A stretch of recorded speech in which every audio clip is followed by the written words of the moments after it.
East Galicia, October 29th, 1916. Since you ask about it, just imagine to yourself about 30,000 men with all their requirements for war. The Paymaster's Department provides for their bodily needs. Their war requirements are my business.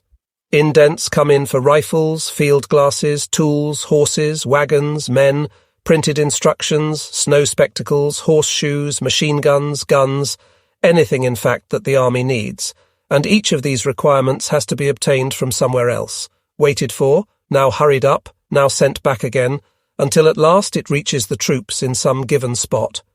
Now imagine to yourself that this machine has slowly been put into motion.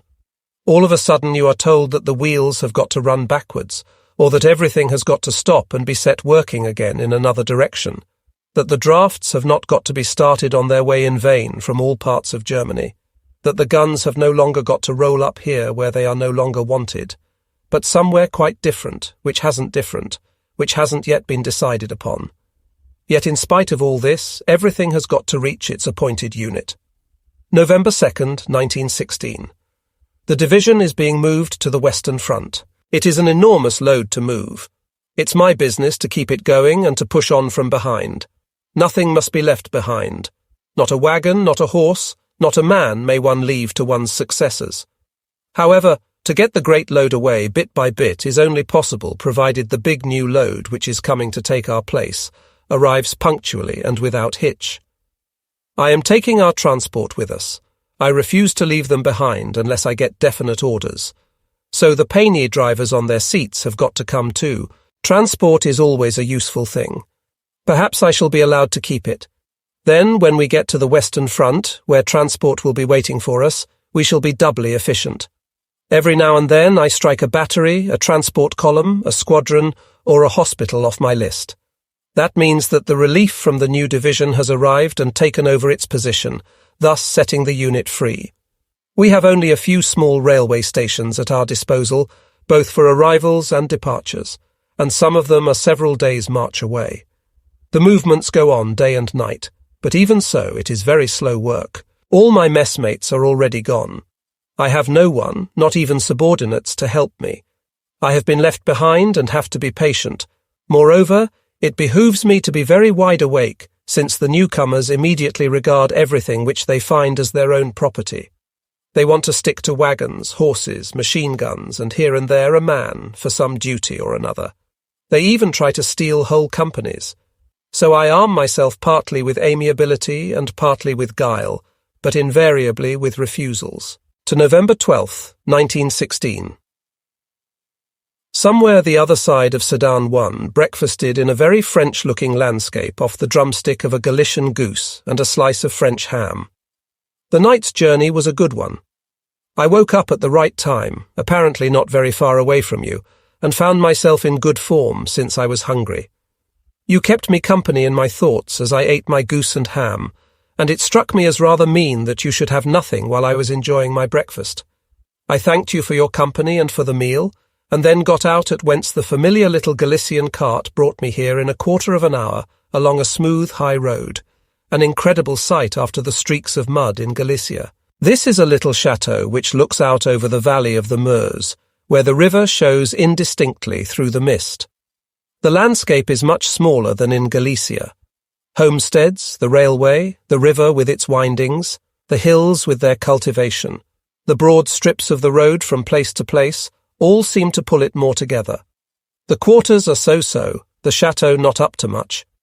Bad porcelain and second-rate old-fashioned chests and furniture fill the passages and rooms to repletion. Some collector with little knowledge has surrounded himself with old things because old and good seemed to him to mean the same. No news about our destination. It is to be hoped that we are not going to be used up on the Somme or at Verdun like any old rubbish. The regiments are too good for that. 2. November 30th, 1916. This was the only day which I could manage to scrape in the now familiar business of moving the division, so I decided not to wait for the things which you had promised me for our dead friend, but I thought of you by his graveside and took you with me. So he will not have missed your mundane offerings, if indeed he misses anything. It will never occur to anybody who has been there to take him away from the place where he lies. The village cemetery at Leffencourt is better than the family vault at F. Not much room for the dead, but it will probably never be enlarged. Down the middle runs a double row of tall, sombre pine trees. The village is old, but not many people seem to die there. The graves are quite old. I only saw a single new cross, but 3 big airmen's crosses, made out of crossed propellers, mark 3 new graves, in one of which lies our friend. The churchyard lies somewhat higher than the village, but not near the church. Round about lies the fallow land of the Champagne. It was cold, and the whole neighbourhood is bare. The grave is well tended and nicely planted with flowers. At the head, a few words have been traced out in blue and white pebbles on the dark earth, quite simple and artless. Our friend would have smiled over them, and yet let them stand because they were well meant. I wrote a few lines and then mounted my horse again, knowing that he would accompany me for many, many miles. The Somme Front, December 2nd, 1916. For all we know, it may be any one person's destiny to complete the life of another by giving him a single day's happiness. For the time being, I am sitting in a nasty little town, about which I have a vague recollection that it was once famous, waiting for various parts of our unit which are on the way. Behind me burns the celebrated French open fire, which is entirely useless to overcome the effects of the exceedingly un-French frost which at present reigns. This town, like everything else here, appears to have no justification. According to the number of inhabitants marked on the French map, half the houses must be empty or inhabited by hermits, even in peacetime. The neighbourhood is bare and uninviting, wave after wave of desolate fallow, a regular battlefield. Yesterday I came through Guise. I had imagined to myself something great, but there was nothing but a great long piece of castle wall and half a tower up the hill. And the town down below on the Oise is disappointingly commonplace for its age and the name it bears. In front of me lies a fat packet of papers about experiences in the Somme battle, from which it appears that there are lots of experiences to be had, but not many remedies against the unpleasant ones. On the Somme, December 26, 1916. The battle here is the epitome of everything which the war represents today. That is to say, constantly repeated destruction, constant putting forth of effort, development of power and means, employment of masses of men and material, constant physical and mental strain. For me, too, this is the greatest effort of the war. It takes hours to cover even a portion of our position at night. One wades waist-deep through shell holes filled with mud. One crawls through the passages of dugouts, cut 30 feet deep in the rock under fallen trees, over plank bridges of the most damnable slipperiness, often in sight of the enemy, and every now and then caught in a burst of shell fire or held up by a barrage. The transport has to plough its way with horses and wagons through the mud at night in order to take the troops their rations, the guns their ammunition. Their way is marked by dead horses. Many of them fall without being hit, and the mud closes over them. But ammunition, rations, trenching material, and all the rest has to be got up. There's no rest at night. In the morning we crawl home, plastered with mud, horse and rider stiff with cold, our heads sunk on our chests, dead tired and worn out. Every few yards along the roads, which are now worn deep below their edges, are posted Russian prisoners who are supposed to shovel the mud aside.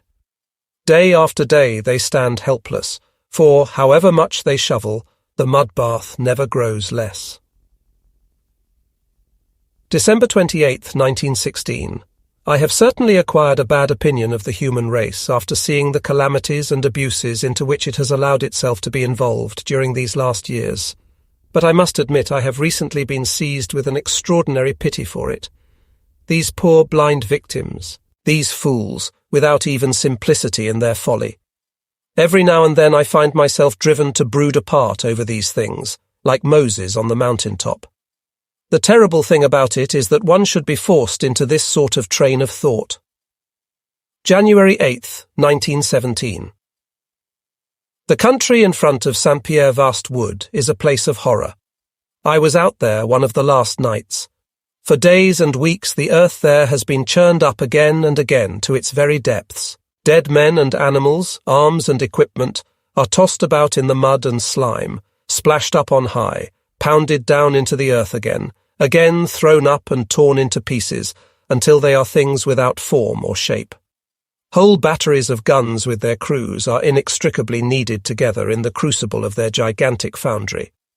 Through all this we went together, the GSO and I. Our guides lost their way, although I do not suppose they had been picked for their stupidity.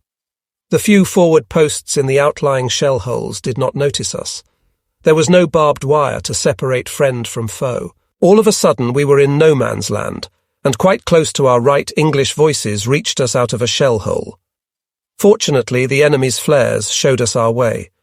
The weather was frightful. Heavy falls of snow and rain followed one another in turn without interruption. The mud came over our knees, oozing thick and brown through our stout waterproof overalls. We reeked of carrion and mud, so we waded about in weird tracks as the crumbling shell holes forced us to. I collapsed in the mud and had to call for help. They hauled me with sticks out of a sort of abyss which seemed to be moving underneath me. We fell again and again. After 5 hours of uninterrupted effort, we certainly did not cover more than 2,000 yards, which is the length of our so-called front.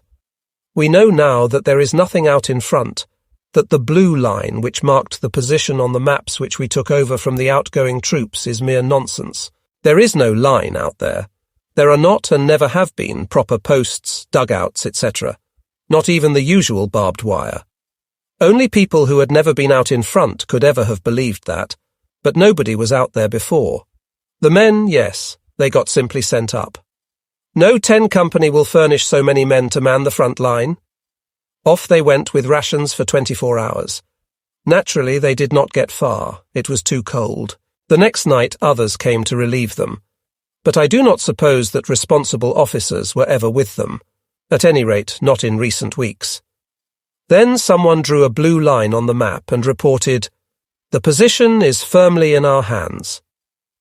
When we got back at 8 in the morning to the dugout where the Uhlans have a liaison post, my little protégé, O, whom I had brought with me from the cavalry, rescued us from the gloomiest reflections with a big glass of vermouth.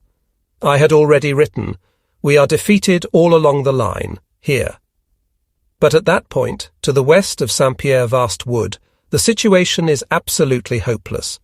Certainly it is true that the enemy can hardly get over to us, unless it freezes hard and the ground gets firm, but that is not much of a consolation. I cut myself out of my heavy overalls with a knife. We had ordered our horses to meet us at the dugout. Oh, it was good to feel the warm body of a horse beneath one, even though he was steaming with the wet. So as the day broke, we rode away. The enemy was not doing much shooting. The newspapers know nothing whatever about the situation on the Somme. There are very few people who do. January 13th, 1917. One needs a good private reserve of moral confidence in order not to be worn positively to a skeleton by the difficulties here. That is to say, if one is responsible for anything besides oneself.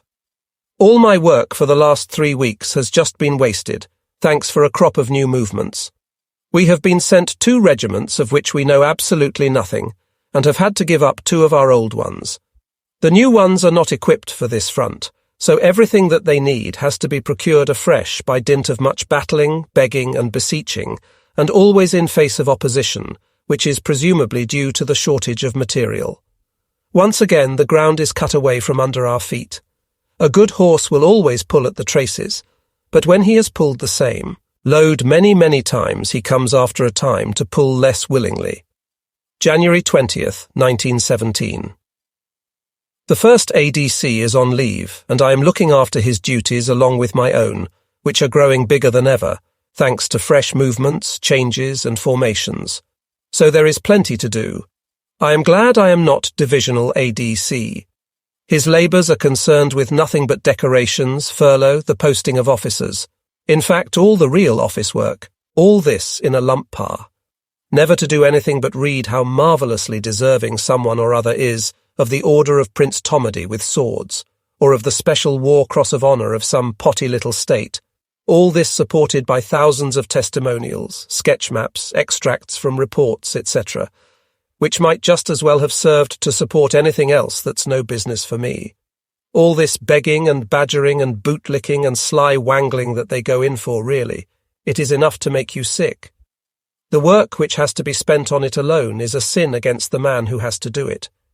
If the ancients had had the bad taste to go in for decorations, certainly they would have employed slaves to work through this drivel for them. January 20th, 1917. Hard frost all around us. The wilderness of mud is like concrete and sends up sharp splinters when the shells burst on it. Anybody who goes near Saint-Pierre-Vaste Wood in this clear weather comes in for some of it. The cold grips your whole body after a few steps in the open air. At night, the transport is all muffled up. The steel helmets of the riders balance on the top of shapeless woolly balls, which stick out in the place of heads above the turned-up collars of their coats. The horses move in a cloud of their breath. The sentinels hop busily and yet cautiously from one cold leg onto another, which is just as cold. The one thing they love is to dive deep down into the earth to the dugout, which is warm with human life. The English shells are not too dangerous. We hardly even duck to them now, so many of them are duds. All is not well either with the enemy, but it appears they are now using against us those monsters which can crawl anywhere over the deepest shell holes like great tortoises, and shoot at the infantry in the trenches from close to with machine guns and light cannon. These enormities approach in the dark over all obstacles and open fire in the morning on the garrison of the trenches, before our own guns can even find them. We are evidently in for dirty work. General headquarters have been moved. Hindenburg's preparations surpass all imagination. Here we are badly off in all respects, but far away behind us we hear the rumble of the troop trains carrying the latest drafts, which, although they are the last, will yet by a touch of magic become the best. For handfuls of men are being picked out from every company and battery to be specially trained for new formations, all those who have proved their worth at the front and distinguished themselves for bravery or usefulness, the old guard of the war, not the last drafts from home. I am sorry to say that everything that goes on back yonder is not so satisfactory. The unscrupulousness of some officers is simply unsurpassable. There is a certain Captain Von P posted to us just now, obviously with the best connections with a name like that, for the family is well beloved of the supreme warlord. He trains young officers at Doberitz and has been instructed to have a good look round here. On the second day he confided to me that he had now seen everything, and asked me to report to the GOC division that he would like to take the opportunity to have a look at Lille, Brussels, and the other captured cities. You know, he said, everything that I see here we get sent back to us in reports. These missions are tomfoolery. What can I really do here?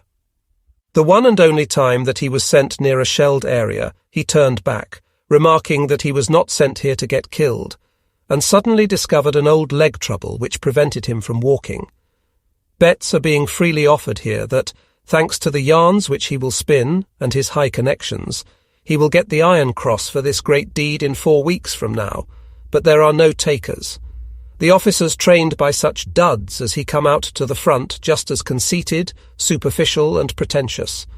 They are given charge of men, for whose lives and welfare they are supposed to be responsible, when they are not even fit to be made responsible for themselves. Meanwhile we carry on. I have become a sort of Minister of War in miniature. I am starting a recruiting depot as a reserve of men on whom we can rely, also the 3rd section of an artillery regiment. I am endeavouring to collect horses by hook or by crook, and experimenting with the penny horses, harnessed to infantry ammunition carts, in order to set free the big ones for the artillery, and much more of the same kind.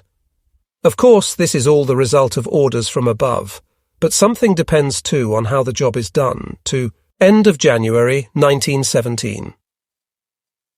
Well, I have read your letter of the 26th. You can guess how often. I am very far from considering these thoughts and sensations of yours as a passing mood. That would be doing you no credit. The present is certainly very cheerless and comfortless. It stands to reason that it is the ruin of everything that is tender, fresh, and blooming. Your inward unrest is also clear to my understanding. When you read, you get no picture from the words. You would like to write, and you cannot. You try to feel whether persons or things bring you any happiness, and you find that you are quite dead to them, and that you even feel no pain. Things are like that, and it is proof of your strength that you have held out for so long during periods of loneliness, under the blazing sun of war, and under the wasting moon of doubt. Now your strength is at an end. The soldier in the front line says the same, and means it. He feels himself dead, and lies half-dead for days together. But life will not let him go. I do not say that all the light and joy and laughter will return, just as it used to be. That would be folly. Even to hope for it would be beside the mark. But you have just as little right to say that nothing will return, or that this or that will not return. We do not know. You cannot get rid of life just as you give a servant girl notice. I am the last person to surround myself with broken things which are past service, but I ask permission to convince myself whether they are broken or not. Many of them no doubt will be. You must not try to hang yourself alone with the cord which everyone carries round his neck. We are all in the same boat. Nobody is quite in the right place. Nobody is quite happy at his job. Usually the job is not his own one, but has been thrust upon him, or he has taken it upon himself when it looked different. Every one of us is restless because we are not satisfied with ourselves and this life. January 31st, 1917. I am very, very much run down. One gets no sleep here. If one has to have a telephone beside one's bed every night, and anybody can ring one up from anywhere, well, it's wearing. I need my leave very badly. To gallop in the midday sun through a drift of soft snow into a spray of millions of tiny blue crystals, without a sound, and as if enchanted. An hour of that every day is a glorious pick-me-up, but it won't last for long. February 12th, 1917. War, which destroys so much, spares much unrightly. At least it has very unrightly spared a piano which the soldiers in this neighbourhood have rescued. It is about as out of tune as anybody well can be after all this war. But nobody tries to do anything for it, just as nobody tries to do anything for us.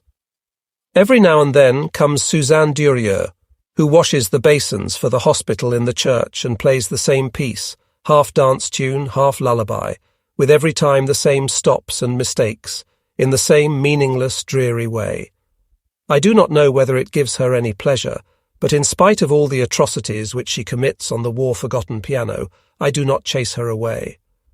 I must say I cannot understand the meaning of this patience. The soldiers are only allowed to maltreat the tuneless object when I am not about, but Suzanne Durieux from the hospital in the church, dirty, common, superficial and unmusical though she is, may strum. This place is doomed to be destroyed. It is the swan song of Suzanne Durieux, if Suzanne Durieux can be compared to a swan. You asked some question recently about whether we realized the dimensions which this war has taken on. For myself, I think I can say yes, and I find something almost satisfying in the thought that human affairs can assume such greatness, even though they become terrifying. That the fate of an Oedipus is not the greatest of all, that there is such a thing as the fate of a whole people, merited by itself and endured by itself, a fate so terrific that in the end it matters little whether it was envy, hatred, greed, pride or ambition which brought it upon it and made it so immense. To contemplate this is great, although frightful too. Middle of February, 1917. After a long battle, Ludendorff has taken our Galician transport away from us. The Galician peasants whom we had got to come with us will see their homes again. It leaked out in the end that we had taken them away. March 8th, 1917. I was 66 hours on the way from Freiburg to Busigny, which is where the division is temporarily resting and binding up its wounds in order to recover strength. About as fast as a stagecoach, but without so much charm and attraction. I got no pleasure either from the journey or from the stops. First of all, I waited for 2 hours of the evening in a nervous Strasbourg, without even the opportunity of ministering to my bodily needs at Valentine's. Then came a wait from midnight till 1:30 in Metz. I pottered from the waiting room into the pitch-dark town where there was not a footstep to be heard, and not a light showed in the windows, and back again from the dead streets into the half-dead waiting room, where silent privates smoked bad cigars. The Alsatian wine was so bad that I willingly grant the country to the French, only its price was about on the level of the best Rudesheimer. At 7:30 in the morning I arrived at Mézières, miserably travel-sore, to find that the connection had not taken the trouble to wait for me. The next train did not go until midday, so, to save a little time, I tried a little detour by way of a town lying some 25 miles to the northwest. The train took 6 hours to cover the distance. The wind blew and whistled mercilessly through the old unheated French carriages, while we stopped for endless ages in the middle of open fields or on a shaky wooden bridge over some chasm. The express to Saint-Quentin reached the little town just so late that I might as well have waited for the midday train at Mézières and not frozen for 6 hours. What does it all matter? Someone will have said already. War is just like any of the other doings of men. When I saw from the window of the waiting train the Landsturm sentry guarding the viaduct in wind and rain, I visualized to myself 1,000 and 10,000 times over the useless waste of men's lives in the service of madness. I too was in the same boat. I too had to wait and freeze, for it was impossible to grasp a single thought. The Landsturm sentry was always before my eyes. Well, at last that is over. I am in a clean little town, in a fairly clean though not very warm room. My servant is here, the horses are well, mud and slime are right away in front. The place is inhabited, which is a curious experience. We are out at rest and shall presumably not be called upon until a withdrawal has been effected. English prisoners confirm the report that the enemy intended to cut off the whole of the position in Saint-Pierre-Vast Wood, which we have just abandoned. P.S. I'm sorry, but please will you steal me some shaving soap? I don't care from whom. March 13th, 1917. I have just read Sir Douglas Haig's report on the Somme battle to his lordship, the Minister of War. It is almost deliberate and studied in its mediocrity, and tedious enough for any lord. Also, one is tempted to call it superficial and irrelevant, not because it is untrue or overcoloured, but because whole passages of the memorandum are filled with outpourings about the brave, the wonderful, the glorious allies who are fighting on in perfect agreement. And the same expressions are repeated again ad nauseam about the English troops. The vagueness of the account, which is sufficiently self-evident, is heightened by all this immaterial stuffing, so that in the end one gets the impression that the whole composition is just a dummy filled with sawdust, without any life, without any soul, without the least creative spirit. Anything has more life in it than this report of Douglas Haig or his intelligence officer. Now then, is one to believe that generals of a nation which has produced Frederick the Great, Schlieffen, Clausewitz, Moltke, and the victor of Tannenberg, are not the equal of this puppet of a general without ideas and without imagination? That is the question which puzzles me most of all. Douglas Haig is a general who gets no fun out of the war. War is not his business, or he would have something to say about it. He admits that he groans continually under the burden of his task, and is astonished to the depths of his being that he manages to do so much of it. Therein he is typical of the whole English people in its attitude towards the war. It began as an expedition. Its troops were called expeditionary forces. England has never waged wars in such a way that the soul of the people entered into them, and I do not believe that that is the case in this war. She fights without enthusiasm, as one fights against mice or other vermin, without putting one's heart into it. I tell you now, if only Germany could attain to real inspiration, she would still win the war. It matters little whether it is a Maid of Orleans, or a prophet, or an idea which sets the spark alight. I dream of an inspiration for Germany. To March 15th, 1917. How extraordinarily near our thoughts must be when we are separated in this time of varied experience, if two letters like our two last could cross one another. So you think that even Luther would be inadequate for times like these, that religion and theosophy are things which have had their day, that Goethe himself is no help. All that is desperately true, I grant you. ISI and here am I clamouring for inspiration for Germany, or rather for the whole world. It is a fact that fine speeches about duty and fatherland are as worn out as broken-down cab horses. At the best, only the padres who make them derive any inspiration from them. The war is devoid of all grandeur. It no longer heaves itself up from its depths like the ocean in storm. The human soul is absorbed entirely by the struggle against distress and disaster. With this millstone round its neck, it faints and fails. The living are a sorrier sight than the millions of dead. Not a soul is at liberty to make use of his natural gifts, either behind the lines or here at the front. The seat of war is thronged with persons who have no message to give the fighting man, except to urge him to be one. They cannot even offer us the enthusiasm of those first weeks. The word peace has fallen into disrepute, as though it had become marked with some filthy blight or mould. The forces which the nations are bringing into play are gigantic, amazing, almost uncanny, but the sight of them arouses no enthusiasm. They excite feelings of disgust rather than admiration, such as one might feel for the sea or a waterfall, a flood or a conflagration. No great name, no personality dominates them. No nation appears really greater than another. Same date. Our operation is proceeding, and apparently without a hitch. 2 English prisoners were taken while they were trying to set up a notice board with the words, "When are you going to retire?" They seem to know everything, but evidently cannot do anything serious to stop us. March 19th, 1917. The withdrawal of the line from the hopeless positions on the Somme has been effected without loss.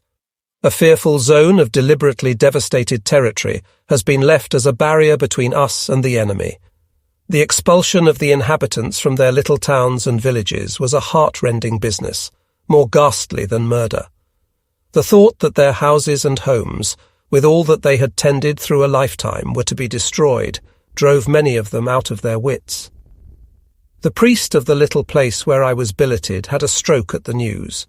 Women hurled themselves out of the windows, and among the disorderly processions of refugees streaming to the rear, one could see cases for whom this fate was as good as death. It is an eternal shame for the English that this operation cost us no losses.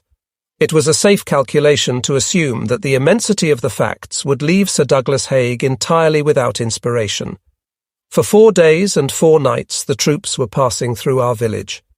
For hours the overloaded motor lorries thundered through in a cloud of fumes, until the cobblestones were reduced to a sort of moraine of irregular rubble.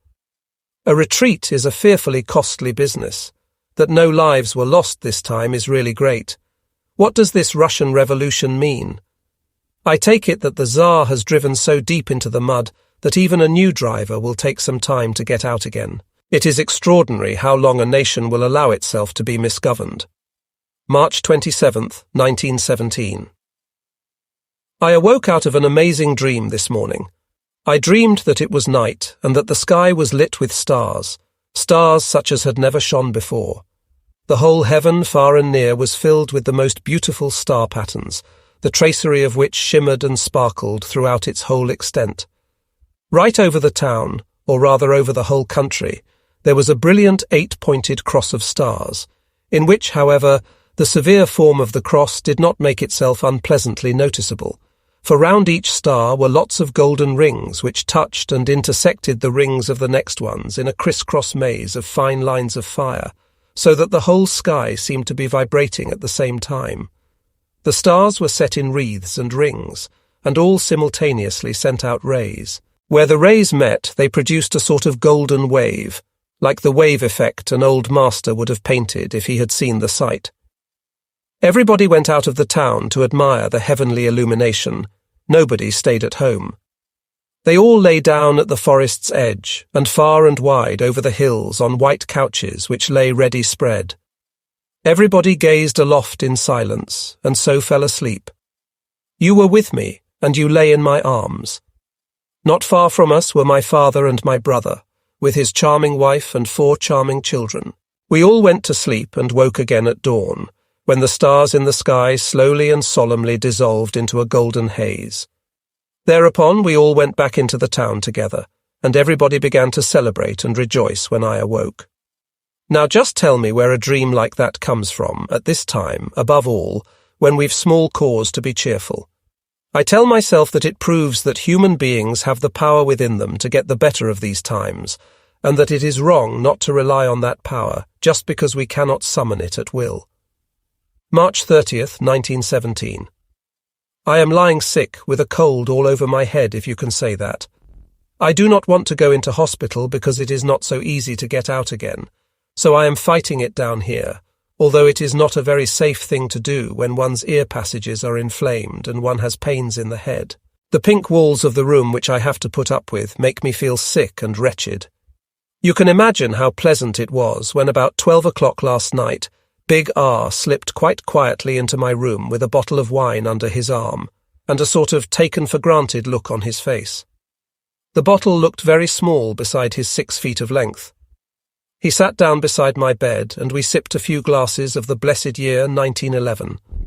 The wine had been bought as must by his father, a magistrate on the Rhine, who knows every vineyard in Germany. It pleases me to hear of a man who makes a careful habit of buying his wine as young as possible, in order to give it every opportunity of developing well, and who then enjoys it by preference alone with his sons and friends, temperately and on the right occasion, when both he and his companion can put style and appreciation into the drinking. I pictured myself in the old man's company.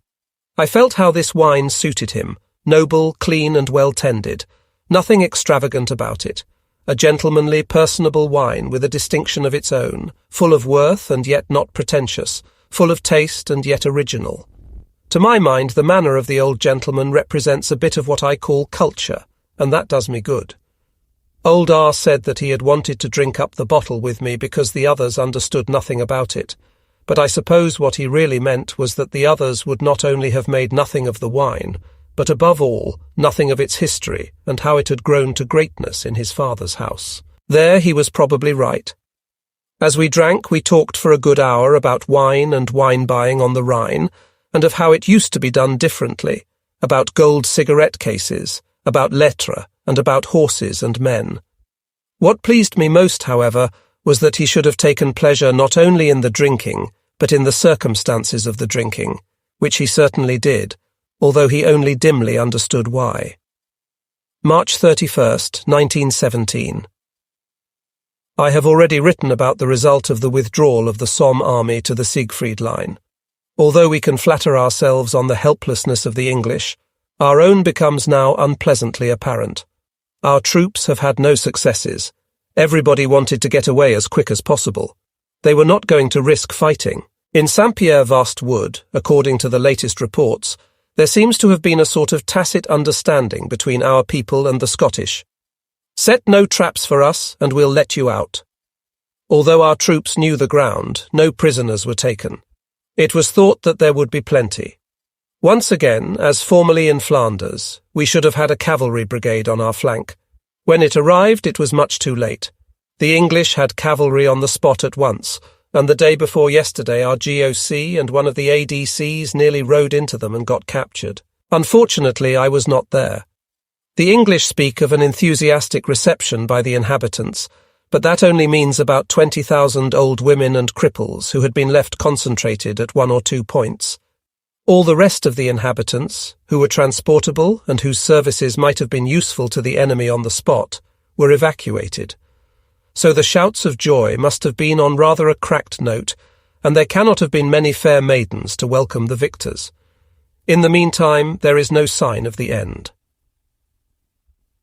To his father, April 3rd, 1917.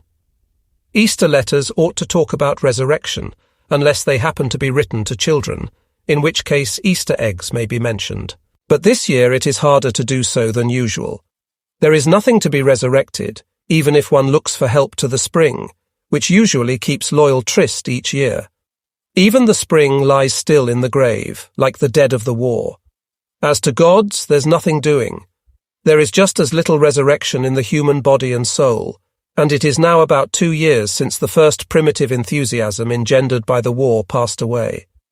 All our efforts are so entirely concentrated on warding off dire distress in every form that they even absorb the soul and apply it to the same task. It has no chance to wander free, let alone to soar. No important invention or discovery, no masterpiece of art, no fresh creative development for the state or the community, no noble piece of building, no poem of original feeling have these fallow years produced.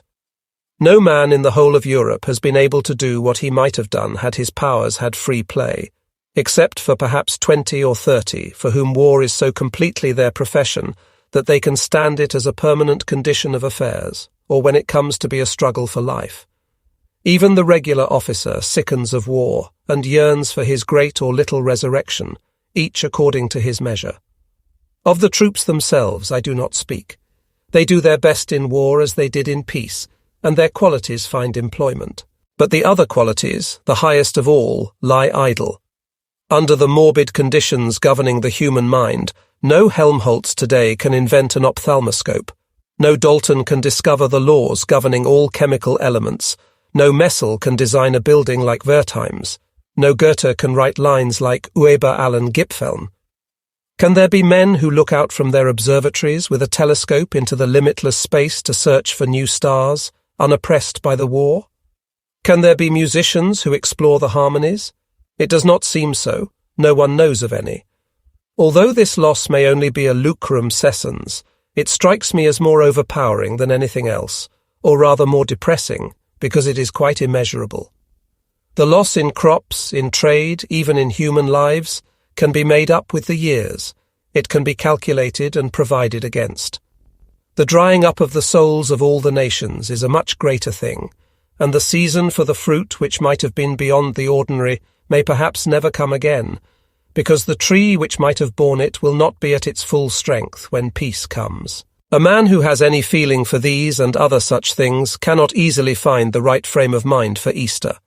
One gets used up. The whole business becomes more soulless every day, because we are all going downhill. One cannot shake off the effect of the war, as one would that of a drinking bout. It is always there. I say this really less of myself than of all of us. I suppose I am better off than most, because I have more resources to draw on than the rest. But of this I am sure, that there is not a single man who will be any better for the war, in spite of Ludendorff and the big reputation he carries. At the moment, perhaps Russia has the chance of producing a Napoleon. That would be something to inspire one even at a distance. But for ourselves I see nothing. Nowadays a shepherd girl does not stand much of a chance, and we are too well educated to listen to a prophet.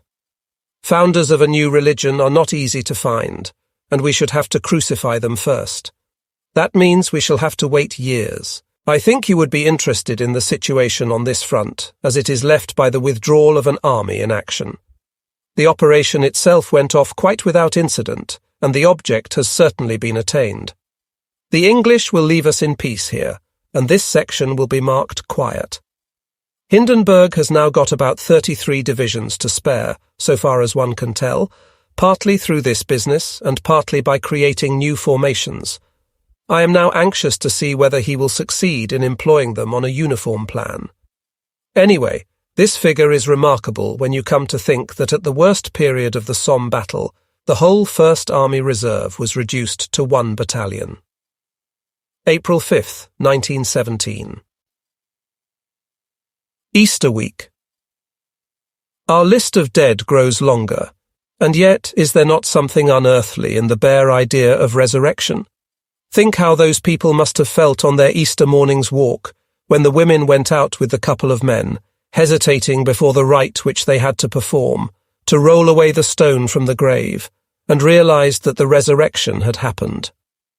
How can those hearts have endured the tremendous peal of joy which sounded within them? They must have felt the ground give way beneath them.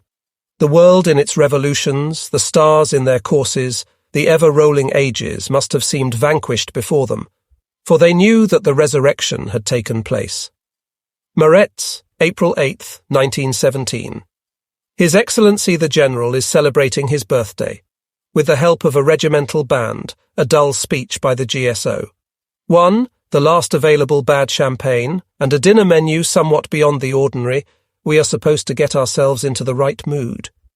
God knows I would rather be in the front line exchanging shots with the English, if only to find myself again. I went for a ride this morning, but when I came back to the stable I realized that I had gone most of the way at a walk. In short, nothing seems to go right, and I have lost myself, which is not a pleasant experience. The Indian cavalry, whom I should so much have liked to meet, have not shown themselves again. Presumably they were merely sent ahead as cover against traps and ambushes, and were withdrawn again as soon as the English get bolder. They are getting bolder.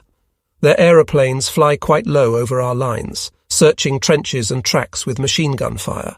Our own airmen invariably appear on the scene too late. On the other hand, our Air Force has far the better of the English high-flying squadrons, and we often see fights in the air in which the enemy aeroplane is struck down to earth, just as a bird is struck by a hawk. Otherwise, this is becoming a quiet sector. Of course, that does not mean anything for the division, for any day we may be sent somewhere else. April 17th, 1917. We are being relieved and moved, and consequently frightfully busy. In particular, I have no notion how to get horses to move our infantry transport, our gun ammunition, ourselves, or our guns. In the old days in Galicia, when I ruled over a remount depot, things were different. But here one is disarmed. The army order that all horses which are returned to veterinary depots on account of mange remain on the strength of their units leads to the most deceptive statistics, but does not help one forward. If they are in hospital, with their coats all eaten away and half-starved with the treatment, they will not pull any guns and wagons. April 18th, 1917. What a mess we are in. The enemy attacks where he likes and stops where he likes. We have to stand fast and meet every thrust, even at points where it hurts us. Ludendorff must needs christen this the defensive battle. His instructions for the defensive battle are in many cases not being followed, or else being misunderstood, or turning out to be impracticable. The fact is that the old law and relationship between attack and defense is being tried out once again on ourselves. The enemy's strategy is quite clear. He attacks hard at Arras. The moment that we have got sufficient forces together to meet the next shock, he stops almost before he has suffered loss. Then he attacks somewhere else in superior strength, this time at Reims. When we are strong enough on that front, he will stop again and begin once more at Arras or elsewhere. From now on, he will keep us constantly on the run. There will be no end to it until we have had our fill. On the whole, I should not be surprised if the English, backed by an unused American army, came out on top at the last. Already we have to put up with too much mediocrity. We economize in material because we have to, whereas the enemy has enough and to spare. If the German war correspondents find our troops marvellous, I don't know whether they have any experience of the English troops. What is the good of our people doing their utmost in face of these odds? April 22nd, 1917. We are moving to the Arras front. I rode north yesterday. The troops came up by rail. We have got unheard-of masses of English in front of us, and everything they do gives proof of sureness and deliberation. April 24th, 1917. Something very unpleasant has happened up at the front, though we do not yet know what. We are being suddenly put into the line to relieve a division which was being held in readiness for a big counterstroke. There is now practically nothing left of it. It seems to be completely used up, and yet no one will say how it happened. The English have taken Monchy, 15 miles to the southwest of Douai, and thus threaten our position, which runs to the east of it, most awkwardly. One thing we can say, it is not the fault of our airmen if we are in a bad way. Richthofen has his quarters quite close to us. He has had his birds painted red, and when the red birds go up, no Englishman shows himself over our lines. His principal trophy is the machine gun of an Englishman who had shot down 32 Germans. He shows it off as a sportsman might show the head of a stag. He is very careful, says that he sometimes has to get within 20 yards range. Fighting is his sole job. He does no reconnaissance flights or other missions. He simply sits and waits for the telephone to report an enemy here or there. He counts no opponent as destroyed unless he has shot down his machine and seen it crash. To have driven him down to earth and forced him to land is not good enough for him. He calls that another miss, and besides, he does not consider it worthwhile. His formation has not lost a single machine for some weeks. These chasers are really fine fellows. They set out to be so, and the strict training and temperance to which their leader keeps them during the time in which they are liable to have to fight shows itself in their physical condition. Before Arras, April 26th, 1917. Arnie sitting on a little chest, in the top of which I keep my writing materials. Round about me are clerks and orderlies, telephones and motorcycles, dispatch riders and officers, constantly coming and going. There is no trench or dugout here. We are losing men for nothing and can get no help from the rear. My work is done, and I have just to wait for the result. We were put in to relieve regiments which had been reduced to shreds. The prospect that our own regiments will not be able to hold out more than a few days if things go on like this is almost a consolation, because we have almost forgotten what that means. I have seen men go by me who did not know what they were doing, bodies without brains, creatures bereft of their senses. One imagined that they might never recover them. April 29th, 1917. The situation is somewhat clearer and better. Our regiments appear to be holding. It is no wonder that the English were able to gain ground against the battered and deadened remnants which we relieved. All the same, it is probable that if our losses continue at the same rate as during the last 5 days, we shall not be able to hold out more than another 10. Calculations like these are frightful. Before Arras, May 2nd, 1917. Fortunately, the Americans have been selling the English bad shells in return for their good money. Hundreds of thousands out of the millions fired are duds. All the same, there are plenty left over for our poor fellows. May 4th, 1917. It is coming quicker than I thought. Yesterday and last night the English attacked furiously. They made some progress at first at the cost of the most frightful losses, but at the same time they have damaged us to such an extent that the division, although it fought even better than could have been expected and actually advanced a bit, has got to be taken out. The relief may be postponed for a couple of days more, according to what troops are available to take its place. As soon as it is over, I shall go on leave, together with the General, who is completely exhausted. To his father, May 14th, 1917. I see from your lines that one of my letters, written during the fighting at Arras, must have gone astray. It contained some plain speaking about the senselessness of our first losses there, which have rightly and properly caused one or two of the responsible people to be broken. So I hope it fell into the hands of somebody who could make good use of the information. The division distinguished itself particularly in the fighting for Cherisy. The battalions which were employed there were enfiladed first from the left and then from the right. The village was attacked from in front, from the north, and from the south, when the reserves of the regiments in the line were brought up, and at the same time the machine gun companies of the 1st Battalions were able to pour an annihilating flanking fire northwards and southwards into the attacking forces, so that they suffered enormous losses. Our own losses are exaggerated by the troops at present, because they cannot see them in perspective, and because they feel themselves weak owing to all sorts of shortages, which are not in the end to be counted as losses. They have a natural longing to get out of it as soon as possible. For instance, during our 12 days' spell in the line, we did not lose more than 400 other ranks killed, and 1,200 wounded and missing. 10 officers killed, 24 wounded, and 2 missing.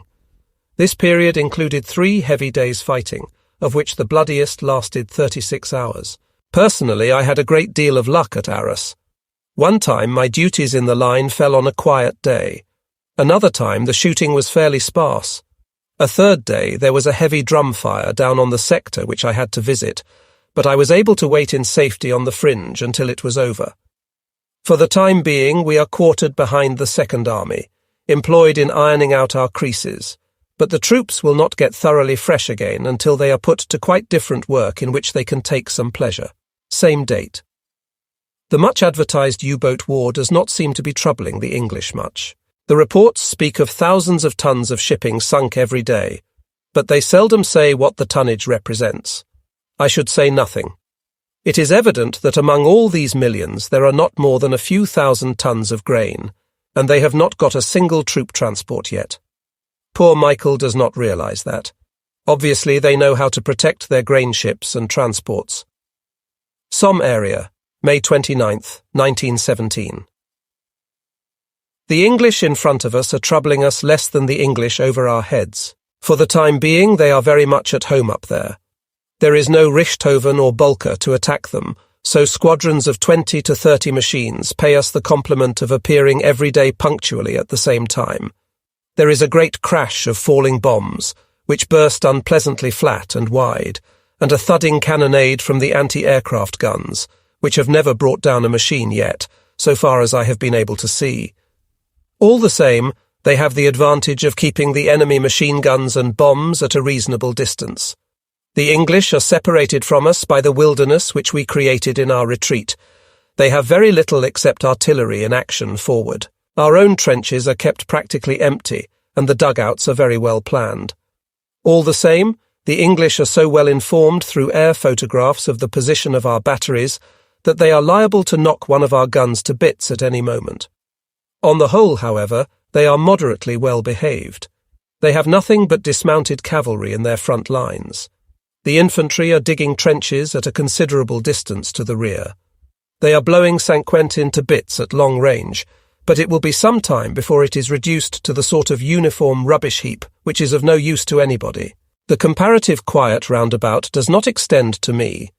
Training schemes, remounts, new equipment, and all the general refitting of man, beast, and material, which is always necessary when it has been impossible for some time, are keeping me on the run.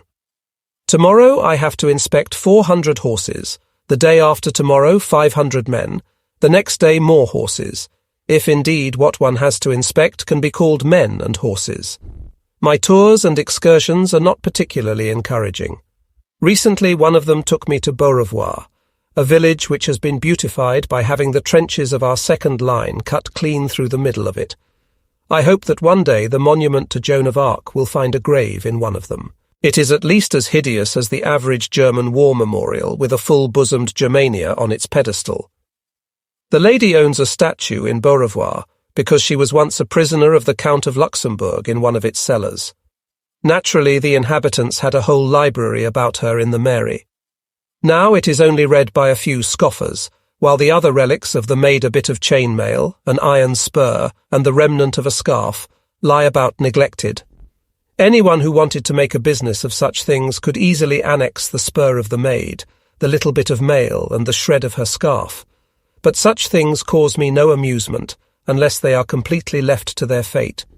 And so I let them be, like a joke which has no sense except in its place of origin, and which has never been made anywhere else.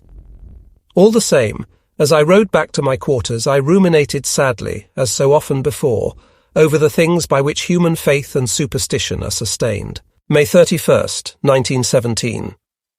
The war crawls along like a car without petrol, a horse without any oats, or a human being without any joy in life. General Pétain is regrouping his troops. It seems to me as if the world were slaving away at a jigsaw puzzle and nobody could find the right pieces to finish with. At first they all know what pieces to take and where to put them, but after that they stick. They try one possible or impossible solution after another, with the idea that it will lead to the finish. With the balance of forces as they are now, this game will never come to an end. It is a gloomy outlook for us, who represent the pieces. When I wrote the date up above, it occurred to me how fast the time runs away from us. We go on without any uplift, without any enthusiasm, without any real result. We are getting towards the middle of the year, and it seems to me as if Christmas had only just passed. Everything remains where it was, only more comfortless than ever. We go on sleeping, fighting, starving through this period, which some call great.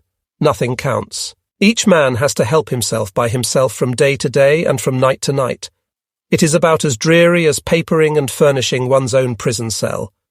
I do not speak of myself. So far as I am concerned, I can get out on top and move about in all sorts of places, from which I can bring back some spark of interest. But I see it in the others. What these fellows have come to. When they get let out of their prison, they will be broken men. A good thing that the world is blind and knows nothing about it. To June 7th, 1917. There exists somewhere a food supplies board, but its ways are dark. We both of us seem to have been taking private lessons from it, for does it not look as if we were following one of its rules when you send me chocolate to the front, and I simultaneously send you chocolate from the front? I thought I should be supplying a want. You thought the same. In the same way, all over Germany, potatoes are journeying for mysterious reasons from Hamburg to Breslau, while at the same time, for equally mysterious reasons, Other potatoes are journeying from Breslau to Hamburg. This sort of thing is not a laughing matter. If they tried their very hardest, human beings could not do more to obstruct. Reason is everywhere being turned to folly. The Supreme Army Command is bound to economize. For this reason, it offers prize money for valuable war material, which is found and salvaged, particularly for gun ammunition, such as, for instance, gets left behind when a battery changes position in a hurry, or falls out of an overturned or wrecked limber at night, or gets lost on the way by transport going up to the front. This has resulted in the troops organizing salvage parties.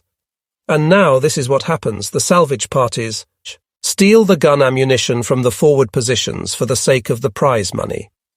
Suppose that an ammunition column has hauled its shells painfully and laboriously through mud and slime under fire from the enemy to somewhere in the neighborhood of a battery and deposited them there as best it may. The next night the salvage parties haul them back again to the dumps at the peril of their lives, through the same mud and slime, and again under the enemy's fire, and so earn their prize money. Flanders, June 10th, 1917.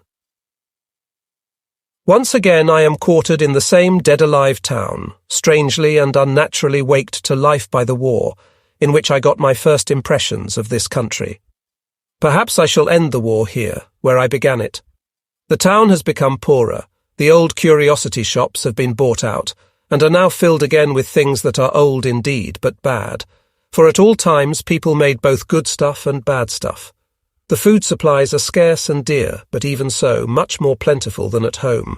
The English are supposed to be going to make some sort of an attack from the sea, either against Holland or Ostend.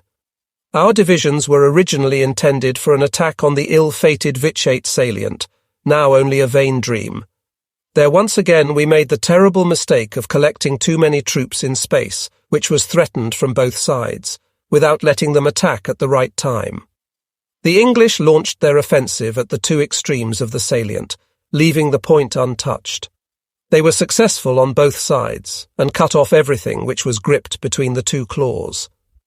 Of the great pincers, fortunately, as this was anticipated, it only amounted to a few hundreds, certainly not more than 5,000 men. In Flanders the country is now in the plenitude of its fertility. The wheat stands higher than a man, the pasture is fat, and the cattle are fat. In the meadows, which are cut up by narrow dikes, graze mares with foals of colossal proportions. Everywhere the soil of the fields and gardens is carefully weeded and kept free from stones. How often have I described it all? It almost makes me melancholy to see it, all this blue and silver, these people, these beasts. We have as our provisional headquarters a great baroque town hall, with one hall after another, and room upon room. For years it has been sound asleep. Now it is being stirred out of its repose and is perhaps waking up. But its new tenants don't understand it. It would be better if it went to sleep again. Bruges, June 12th, 1917. On the move again. No sooner are we in our quarters than we have to turn out again. They are very panicky here. If the English bombard a little longer or a little farther afield than usual, at once a whole division is alarmed and sent into position before anybody knows what the bombardment is aiming at. It is not a big move, but it makes a bad impression on us all. The troops are squeezed up together like sheep in a pen, and as our men badly needed a period of training, they are none the better for it. For ourselves it means double work, with the unpleasant feeling, both before and afterwards, that it is all for nothing. Do you know Dahme, the old port of Bruges, and the home of Eulenspiegel?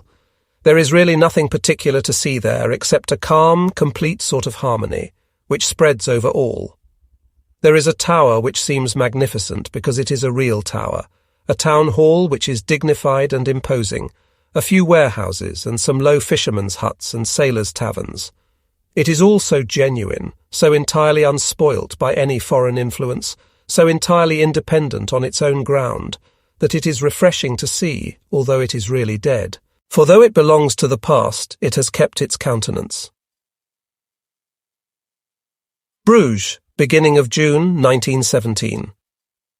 The Memlings and the other treasures are kept in the cellars, and only occasionally brought to the daylight by special request, for the town is bombed by airmen. Whit Sunday, 1917. We all need tongues of fire over our heads. We all look up to heaven without hope. Apparently there are to be no outpourings of the Holy Spirit for us, and the question arises whether it is mankind or heaven which has become unfit for such things. In spite of all, the world rolls on in such a splendour as almost oppresses sights and senses, body and soul. The days follow one another like laughing heroes who care nothing for the war. One sea of blossom pours over into another. Hardly has the white wave of the fruit trees washed itself away than the red wave of the great May trees rises in its place. No storm has come to break the charm of this springtime. No hail has shattered its pure perfection. The nights are hard to bear. One sinks down after another like perfumed goddesses on their beds. The nightingale's song throbs, lilac overpowers the senses, and round about in the darkness the rutting cattle wander restlessly in the pastures. This is the Maytime of this year and this country. It is hard to hold up one's head to it, for man is not like a tree which stands still and allows the beneficence of the sun and the rain, the night and the day, to pass over it as a matter of course. He is always at war, with his days and with his nights, with beauty too. When these nights begin to overpower me, I feel I should like to mount and ride upon them, and when the morning comes to measure itself with me, I rise to meet it. Is it only so with me, or is this common to us all? Is it always senseless to struggle? If I resist, surely some day there must be mastery. Surely some day I shall win through to safety. When one has learnt one's lesson, surely there will be an end to such nights as these for the man who suffers them, and these dawns will break no more. Other, more ordinary ones will come, with which there will be no need to struggle because they will no longer oppress one. Ostend, June 17th, 1917. When one can make the bold assertion that one has done one's day's work, one can allow oneself to drive out in the evening in a little Belgian cart to Ostend. I was there a few days ago and was able to assure myself that everything there has very much gone down except the sea. Von W. and I scraped together a supper of scraps, without bread or meat, in a little Belgian tavern in the Langstraat. There was some French champagne on the wine card, which had been overlooked by others owing to the poor appearance of the place. It seemed to me too stupid not to take advantage of this opportunity. By luck we happened on a fresh catch of sole, which the fishermen were just bringing in. We bought one cheap in the street and carried it, so to speak, alive and kicking into the kitchen. I had collected the last 13 foreign cigars out of little-known and overlooked boxes in the well-known cigar shop. The English are pitching heavy shells onto the harbour and the station yard, but they are evidently sparing the houses on the promenade, and the miserable giraffe house which they call a Kursaal. There are some submarines waiting to be repaired in the docks, and a big destroyer which has left half its body behind somewhere and is waiting to have another piece put on. The number of bathing machines is reduced to about 20, and only the smart lieutenants of my navy, as the Kaiser calls it, keep up the tradition and stride out of the villas in which they have been living for the last 3 years, across the sand into the waves, as though fashion dictated it so. Apart from them, there are some figures to be seen here which would not be amiss in the middle-class bathing resorts of Germany. If one considers that on them depends the continuation of the German race, one can only look forward to a further series of fat bellies, short legs, bald heads, and sunken breastbones, which fit well enough with their broad, fleshy noses, thick ears, and flat feet. The 1 or 2 people who attract attention by their good appearance are exceptions. There is still nothing warlike doing here for the time being. We are waiting for events, but I do not think anybody knows what events. The war seems to be settling down into the dullness of the dog days before the calendar really warrants it. June 24th, 1917.